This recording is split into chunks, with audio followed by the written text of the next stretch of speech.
બીજું મેં પૌરાણિક મંદિરની એ વાત સાંભળી છે કે અનેક વખત છત બાંધવાનો પ્રયત્ન કરવામાં આવ્યો પણ દાદાને છત ગમતી નથી એટલે તૂટી હા, ગઈ. એ દાદાની ઈચ્છા નથી થતી. અમે પણ આ મંદિરનું જે શિખર બાંધ્યું પણ અમને ઉપર છત બાંધવાની મંજૂરી નહોતી આપી, એટલે પછી આ રીતે ઉપરથી ખુલ્લું રાખવું પડ્યું છે. અને રાજકોટ શહેરનું એકમાત્ર એવું મંદિર છે ત્યાં કોઈ જાતના દરવાજા નથી, કોઈ જાતના તાળા નથી લાગતા. 365 દિવસ 24 કલાક દાદાના દર્શનમાં કોઈ પણ આવી શકે. હા, બરાબર છે.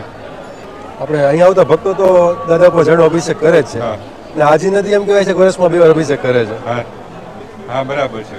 જ્યારે પણ વરસાદ આવે છે અને ચોમાસામાં પાણી વરસાદ પડે છે ત્યારે આજી નદીનું પાણી છે એ દાદા રામનાથ દાદાના પગ પખાડે છે અને આજી નદી પોતે પવિત્ર થઈ જાય છે ગંગા સમાન.